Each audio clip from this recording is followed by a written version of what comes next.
Good morning students.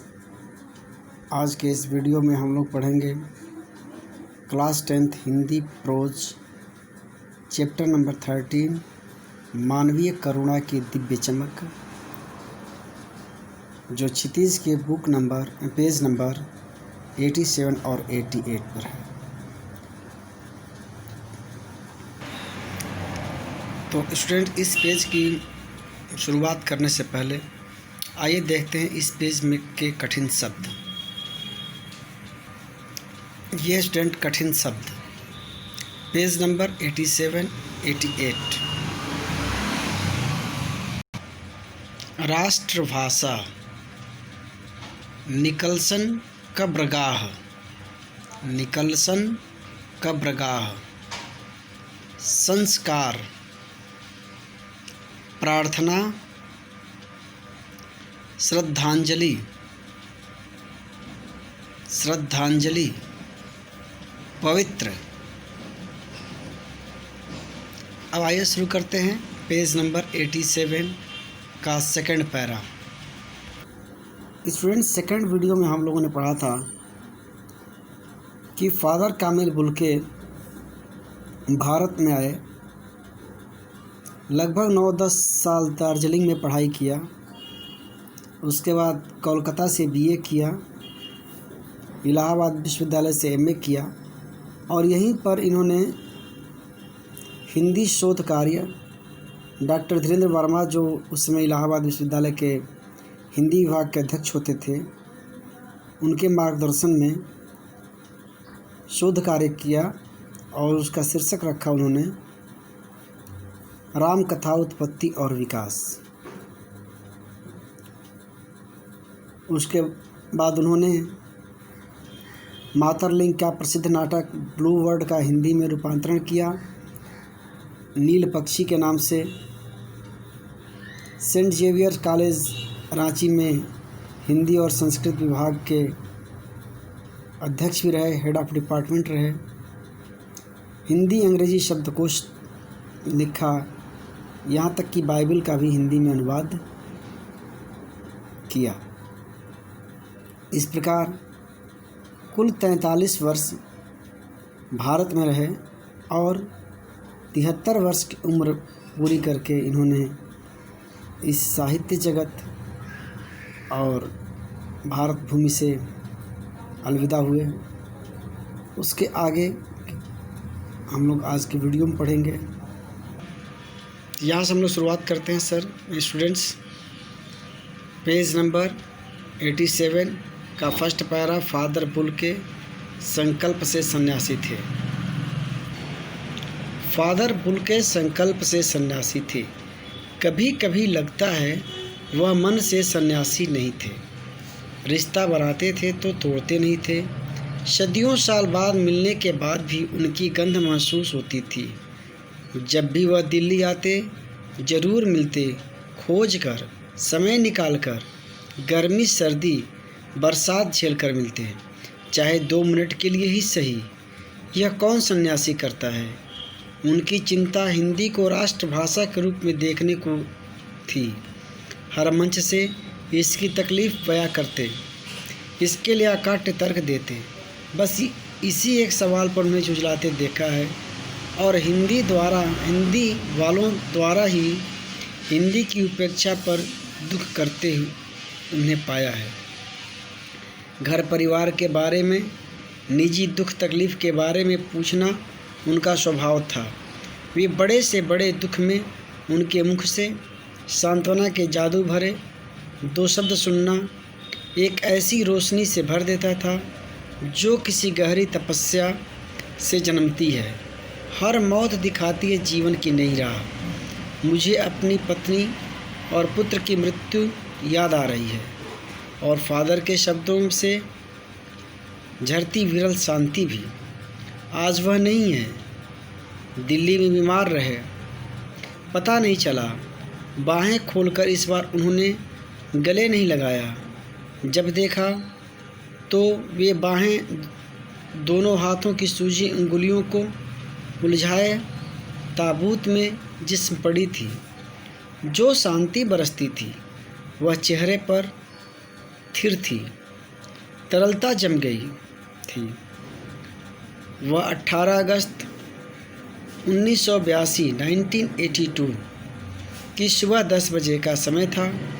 Delhi के Kashmiri gate के Nicholson कब्रगाह में उनका ताबूत एक छोटी सी नीली गाड़ी से उतारा गया। कुछ पादरी, रघुवंश जी का बेटा और उनके परिजन राजेश्वर सिंह उतार रहे थे। फिर उसे उठाकर एक लंबी संकरी उदास पेड़ों की घनी छांव वाली सड़क से कब्रगाह के आखिरी छोर तक ले जाया गया, जहां धरती की गोद में सुलाने के लिए कब्र आवाक मुंह खोले लेटी थी। ऊपर करील की घनी छां थी, चारों ओर कब्रें और तेज धूप के वृत्त। जैनेन्द्र कुमार, विजयेंद्र स्नातक, अजीत कुमार, डॉक्टर निर्मला जैन जैसे मसीही समुदाय के लोग, पादरीगण उनके बीच में गैरिक वसन पहने इलाहाबाद के प्रसिद्ध विज्ञान शिक्षक डॉक्टर सत्यप्रकाश और डॉक्टर रघुवंश, जो अकेले उस संकरी सड़क की ठंडी उदासी में बहुत पहले से खामोश दुख की किन्हीं अपरिचित आहटों से दबे हुए थे, सिमट आए थे। कब्र के चारों तरफ फादर की देह पहले कब्र में के ऊपर लिटाई गई।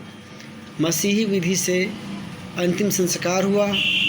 रांची के फादर पास्कल तोयना के द्वारा उन्हें हिंदी में मसीही विधि से प्रार्थना की।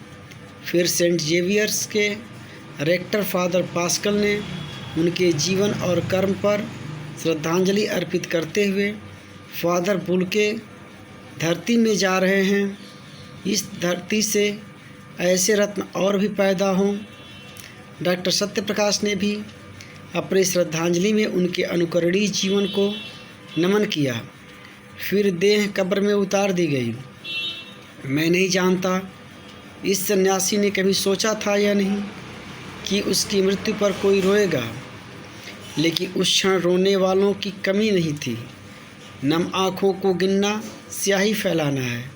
इस तरह हमारे बीच से वह चला गया जो हम में से सबसे अधिक छायादार, फल फूल, गंध से भरा और सबसे अलग, सबसे सबका होकर सबसे ऊंचाई पर मानवीय करुणा की दिव्य चमक में लहलहाता खड़ा था, जिसकी स्मृति हम सबके मन में जो उनके निकट थे किसी यज्ञ की पवित्र आग की आंच की तरह आजीवन बनी रहेगी। मैं उस पवित्र ज्योति को याद में श्रद्धानत हूँ। तो स्टूडेंट्स, आप लोगों ने देखा इस पेज में लेखक ने कहा है कि फादर बुल्के संकल्प से सन्यासी थे, वह मन से सन्यासी नहीं थे। अर्थात वो मन से सन्यासी नहीं थे, इसका मतलब कि वो सन्यासी तो थे, लेकिन सन्यासी के जैसे घर परिवार रिश्ते तोड़ करके अलग समाज में नहीं रहते थे, बल्कि वो जिनसे रिश्ता बनाते थे उनसे रिश्ता का निवाह करना भी जानते थे। लेखक ने बताया है कि वो हिंदी को राष्ट्रभाषा के रूप में देखना चाहते थे और हिंदी भाषियों द्वारा हिंदी भाषा की उपेक्षा करना या उन्हें आलोचना करते देख करके उनका मन व्यथित होता था, दुखी होता था। लेखक ने बताया है कि आज कब बीमार पड़े और इस बार उन्होंने हम सब को गले नहीं लगाया। जब देखा लेखक तो अपनी बाहों की अंगुलियां आपस में उलझाए ताबूत में लेटे हुए थे। यह बात 18 अगस्त 1982 की है। सुबह के समय उनका शव नीली गाड़ी से काश्मीरी गेट के पास निकलसन कब्रगाह में लाया गया, जहां उनके चाहने वालों की बड़ी भीड़ थी। कुछ लेखकों का नाम लेखक ने इस पाठ में लिया है: जैनेन्द्र कुमार, विजयेंद्र स्नातक, अजीत कुमार, डॉक्टर निर्मला जैन, डॉक्टर सत्यप्रकाश रघुवंशम, बहुत से लोग थे। लेखक ने कहा है कि फादर ने कभी सोचा नहीं होगा कि मेरे मृत्यु पर भी कोई रोएगा, लेकिन उनकी मृत्यु पर नम आँखों को गिनना स्याही फैलाना है। अर्थात लेखक का आशा है कि उनके मृत्यु पर इतने लोग दुखी थे कि उन लोगों के बारे में लिखना, उनकी भावनाओं को लिखना, उनकी संख्या को लिखना, ये हमारे बस की बात नहीं है, या ये लिखना, इस तरह की बात का जिक्र करना, ये व्यर्थ की बातें हैं। तो स्टूडेंट, आज इस वीडियो के साथ इस चैप्टर मानवीय करुणा की दिव्य चमक, जो फादर कामिल बुल्के के संस्मरण उनको याद करके लिखा गया है, पूरा करते हैं। और इस पैराग्राफ के आधार पर मैं आप लोगों को एक होमवर्क क्वेश्चन दे रहा हूँ। ये स्टूडेंट होमवर्क क्वेश्चन: लेखक ने ऐसा क्यों कहा कि फादर मन से सन्यासी नहीं थे? लेखक ने ऐसा क्यों कहा कि फादर मन से सन्यासी नहीं थे? आज की वीडियो में इतना स्टूडेंट। थैंक यू, धन्यवाद।